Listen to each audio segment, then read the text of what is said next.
우리 좌우에 계신 분들 좀 이렇게 인사를 나누도록 하겠습니다. 이 세상에 의인은 하나도 없습니다. 시작. 이 세상에 의인은 하나도 없습니다. 예. 한 번 더 해야죠. 그런 우리를 주님이 의인이라 칭해 주십니다. 시작. 그런 우리를 주님이 의인이라 칭해 주십니다. 예. 평소 여러분 다른 분들의 SNS 같은 것들을 보면 이런저런 생각이 참 많이 듭니다. 요즘 특별히 뭐 맛있는 거 많이 먹으러 다니죠. 그래서 와, 이 사람은 정말 맨날 이렇게 맛있는 걸 먹으러 다니는구나. 오늘도 또 먹으러 갔구나. 여긴 또 어디지? 라고 하는 것들. 또 어떤 사람은 운동을 끝나고 나서 오운한 인증사진을 올리기도, 오늘 운동 완성, 오운환, 올리기도 하고, 어떤 사람들은 이런저런 좋은 곳에 가서 좋은 경치들을 우리에게 보여주기도 합니다. 그래서 와, 이 사람은 도대체 어떻게 이런 삶을 살아갈 수 있지라고 종종 부러워할 때도 있고, 아주 자극적인, 아주 작은, 그리고 뭐 소극적인 그러한 행동 하나 하죠. 저장. 그래서 나도 언젠가 한번 이거 먹어버리라. 나도 언젠가 한번 이곳 가버리라 라고 말입니다. 우리는 종종 타인의 그런 필터링된 모습과 또 나의 필터 없는 일상을 비교하면서 그렇게 스스로 위축되곤 하는 것 같습니다. 남들은 다 의롭고 완벽하게 사는데 나만 유독 문제투성이인 삶을 사는 것처럼 말입니다.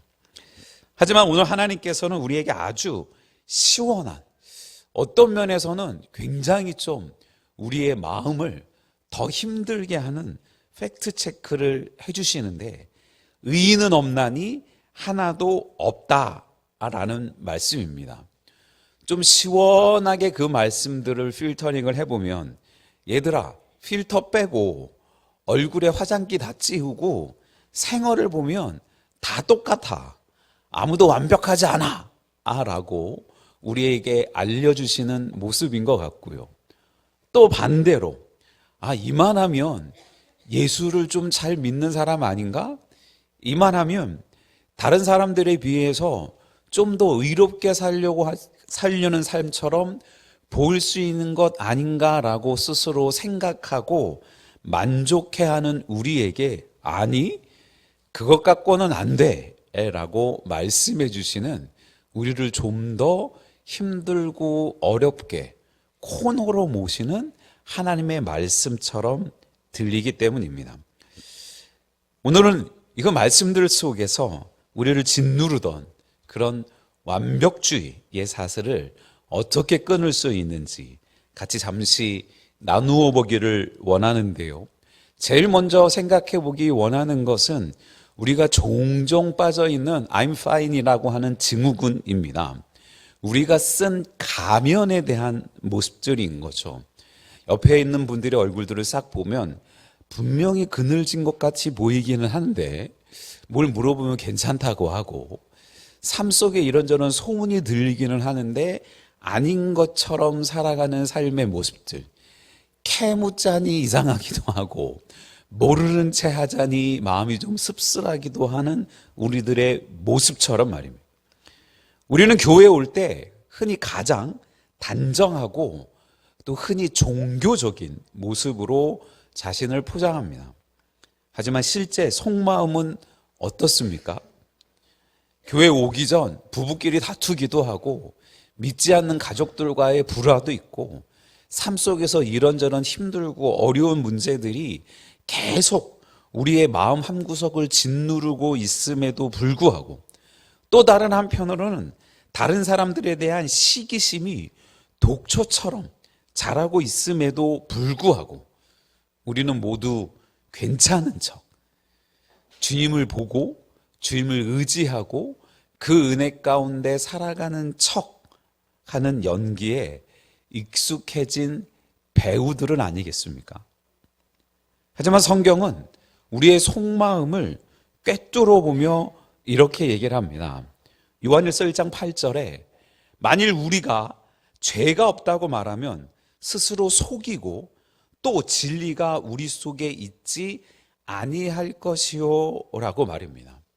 이미 우리가 잘 알고 있는 죄라는 단어의 하마르티아라고 하는 그 원어, 하나님은 우리를 하나님의 뜻과 하나님의 말씀대로 화살을 쏠 때마다 10점 만점으로 쏠 수 있도록 창조하셨는데 우리의 죄로 말미암아 9점, 8점, 7점, 6점, 어떤 때는 관역 바깥으로 나아가는 우리들의 모습들 속에서 우리는 에이, 그래도 9점 쌌는데, 그래도 관역 안에는 맞췄는데 라고 이야기하는 우리들에게 우리 주님은 그건 내가 말하는 죄가 아니야 라고 말씀하시는 건 말입니다. 얼마나 우리의 마음이 부패됐는지 예레미야 17장 9절은 이렇게까지 얘기합니다. 만물보다 거짓되고 심히 부패한 것은 마음이라 누가 능히 이를 알리요마는 이라는 말씀 말입니다. 하나님은 우리의 SNS 게시물이 아니라 공개되지 않은 비공개 계정과 또 검색 기록까지 이미 다 알고 계신 분이시라는 겁니다. 일부 때는 서론의 부끄러움 가운데 고백을 했었는데 담임 목사가 되고 나서 한 2, 3년 동안 계속해서 그런 기도를 했었습니다. 주님, 나에게도 병 고치는 은사를 허락해 주십시오 라는 기도 말입니다. 당시에 아프신 분도 꽤 많이 있었고 영적으로 힘들어하는 분들도 꽤 많이 있던 시절들 이어서 담임 목사가 되고 나서 내가 이것들을 위해 기도해야 되겠다 라고 그 옛날 함께 누리고 나왔던 성령의 은사들 속에서 특별히 병 고치는 은사를 나한테 허락해 주십시오 라고 기도하던 제가 어느 날 하나님이 문득 말씀하시는 말씀 앞에 한없이 무너질 수밖에 없었습니다. 야, 네가 병 고치는 은사를 나한테 구하는 건 진짜 그 성도가 가엾고 불쌍하고 사랑하는 마음 때문에 기도하는 거 맞아? 네가 그렇게 악한 영을 쫓아내는 그러한 능력을 위해 기도하는 건 정말 그 영혼이 불쌍해서 하는 게 맞아? 혹시 그렇게 병 고쳐서 교회가 좀 부흥되고 그렇게 사람들이 모여들고 그렇게 너 중심으로 새로운 담임 목회가 잘 자리 잡을 수 있도록 하는 얄팍한 네 마음 아니야? 라는 하나님의 음성 앞에 아닙니다! 라고 할 수 없어서 그렇게 고백할 수 없어서 그 뒤로는 차마 하나님 나에게 병 고치는 은사를 허락해 주십시오 라고 기도를 하지 못했던 시간들이 있었습니다. 참 아이러니하게도요, 그 이후에 하나님은 오히려 제가 원하고 바랬던 것보다 성도들의 건강과 성도들의 상황들을 지켜주시고 인도해 주시는 모습들을 나중에서야 발견하게 되면서 속으로 그렇게 부끄러운 담임 목사의 민낯을 바라보면서 살아왔던 시간들이 있었습니다. 여러분, 우리의 이 부끄러운 실상을 인정하고 하나님 앞에 솔직하게 나아가는 것, 그것이 바로 진짜 신앙의 시작임을 잊지 않는 저와 여러분들 되시기를 주님의 이름으로 축원을 드립니다. 축원드립니다. 두 번째, 우리의 삶을 힘들고 헷갈리게 하는 것들은 착한 사람이라는 함정입니다. 노력으로만은 안 되는 이유가 분명히 있음에도 불구하고 우리는 착한 사람이고픈, 그래서 그걸로 말미암아 인정받고 싶은 마음을 내려놓지 못합니다. 어떤 분들은 이렇게 생각할지 모릅니다. 목사님, 그래도 저는 남한테 피해 안 끼치고 정직하게 살았습니다. 나는 다른 사람들 물건 도둑질하지 않고 그렇게 살았습니다. 다른 사람들에게 도움은 주지 못했지만 피해도 주지 않았습니다. 이 정도면 괜찮은 거 아닙니까? 라는 말입니다. 네, 물론 훌륭합니다. 하지만 성경이 말하는 의는 그런 도덕적인 수준을 지키는 게임이 아니라는 겁니다. 그것은 하나님과의 온전한 관계에 대한 질문이라는 겁니다. 우리의 선행이 왜 구원의 근거가 될 수 없는지, 우리의 선행이 왜 구원의 근거가 될 수 없는지, 내가 선행하는 것은 내가 구원받았기 때문이다 라고 고백하면 안 되는지 성경은 분명히 이야기하기를, 마태복음 19장 17절에 예수께서 이르시되 어찌하여 선한 일을 내게 묻느냐, 선한 이는 오직 한 분이시니라, 네가 생명에 들어가려면 계명을 지키라 말씀하시고, 로마서 7장 18절은 내 속 곧 내 육신에 선한 것이 거하지 아니하는 줄을 아노니 원함은 내게 있으나 선을 행하는 것이 없노라 라고 하는 저 사도 바울의 고백이 우리의 삶과 무관하지 않기 때문이라는 겁니다. 알죠? 하나님의 말씀대로 살아가는 것이 성도의 삶인 것들을 압니다. 말씀 앞에 순종하고 그분만 바라보며 살아가는 삶이 진짜 의라는 것들을 압니다.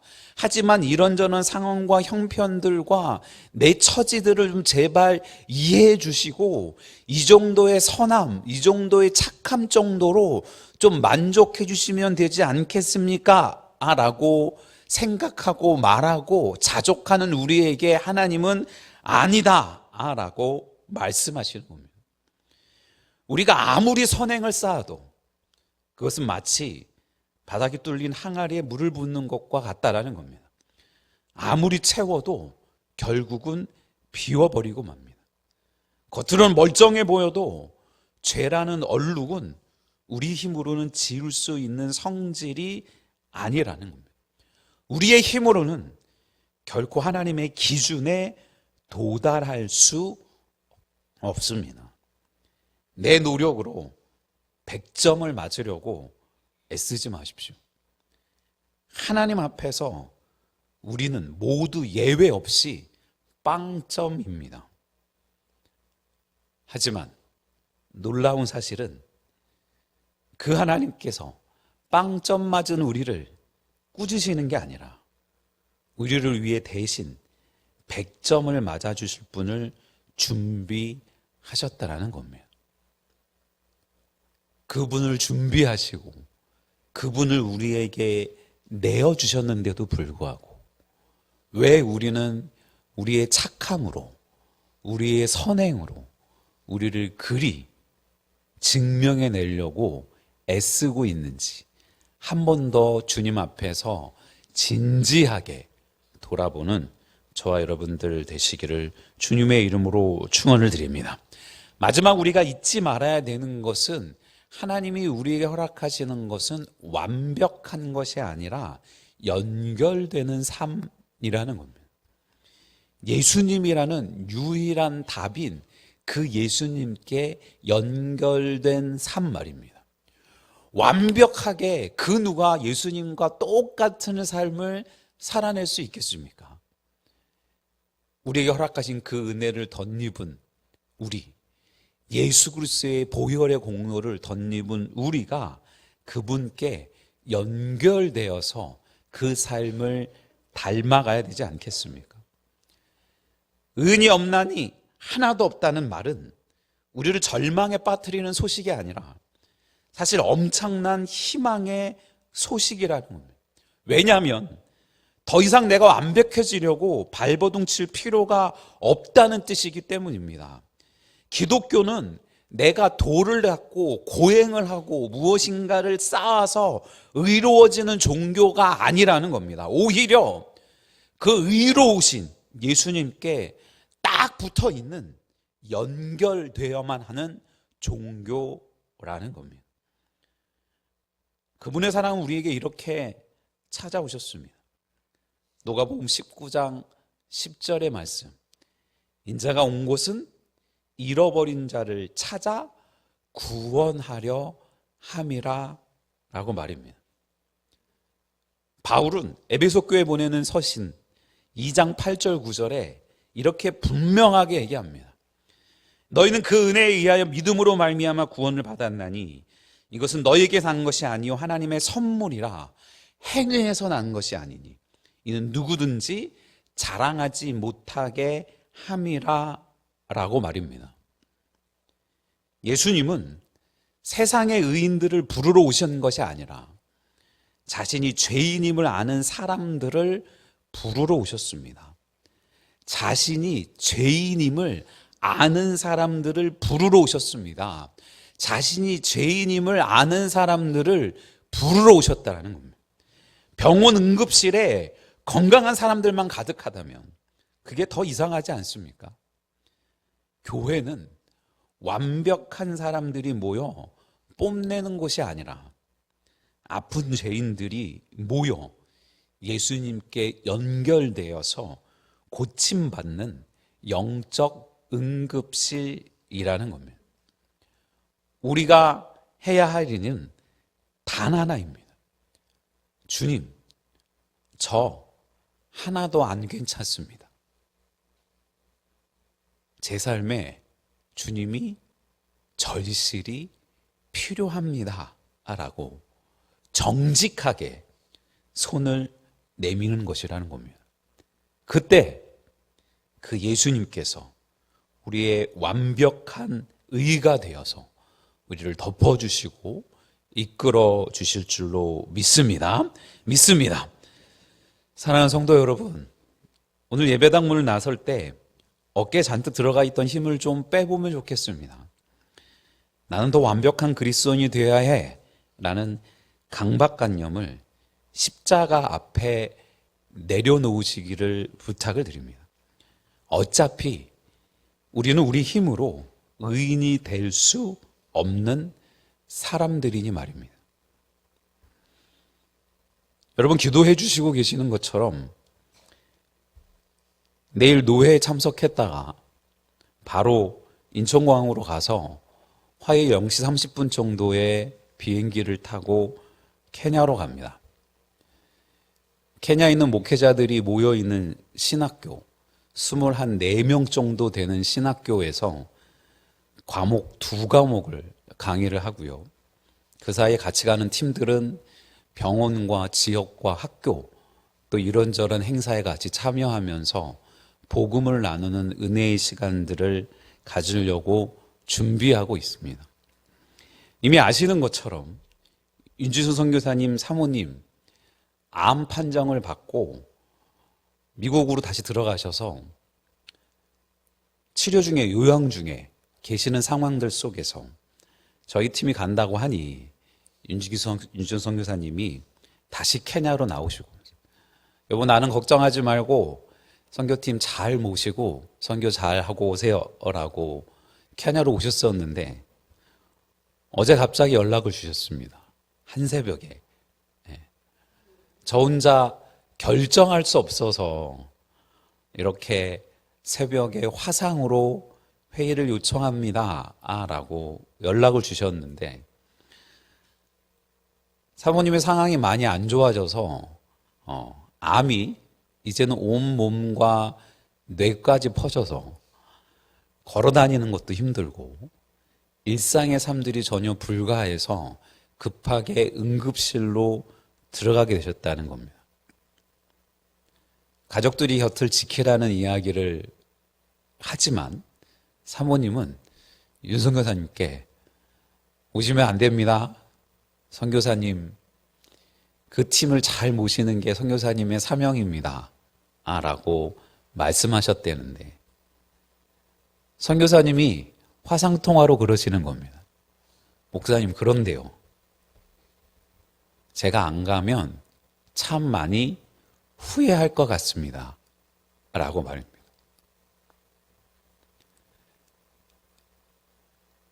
그 한 새벽에 목사 3명이 중화면을 통해서 발견한 건 16년 이상 선교지에서 몸부림치고 애쓰던 선교사도 20때부터 주의 종의 길을 걸어간다라고 하던 목사도 삶의 이런저런 고난과 환난들을 다 겪었다고 생각했었던 그 종도 한없이 연약하고 연약한 그러한 사람일 수밖에 없구나라고 하는 고백들이었습니다. 누가 그 선교사님을 향해서 선교사가 선교지를 지켜야지 어디를 간다고 할 수 있겠느냐는 말입니다. 누가 그런 선교지를 향해서 우리가 예수님을 먼저 만났으니, 우리가 예수님을 먼저 알았으니, 우리가 당신들보다 더 잘 사니, 우리가 먼저 많은 것들을 알았으니 내 것을, 우리 것을 당신에게 전합니다 라고 갈 수 있겠느냐는 겁니다. 두렵고 떨림으로 케냐 선교지를 향해 나아갑니다. 선교사님이 계시지 않는 선교지, 현지 사역자들과 함께 해나가는 선교의 사역들 속에서 또 한 번 고백할 수밖에 없는 것 같습니다. 의인은 없다. 내가 할 수 있는 것들은 아무것도 없다. 우리를 덧입혀 주신 예수 그리스도의 보혈의 공로를 믿고 의지하는 길 말고는 우리가 무엇을 나눌 수 있겠는가라는 그 마음 말입니다. 이제 우리는 우리의 의로움을 증명하기 위해 피곤하게 사는 인생이 아니라 우리를 의롭다 하신 그 하나님의 은혜를 신나게 자랑하면서 증거하면서 살아가는 인생이 되었으면 좋겠습니다. 그 복음의 자유함을 만끽하는 귀 아름다운 시간들 속에서 먼 땅에서도 여러분들의 아름다운 믿음의 행보들 하나하나들을 전해드리면서 함께 기뻐할 수 있는 시간들을 기대하고요. 우리의 삶들 모든 순간순간들마다 우리를 포기하지 않으시는 그 주님과 동행하며 믿음으로 걸어가는 우리 모두가 되기를 또 주님의 이름으로 축원을 드립니다. 축원드립니다.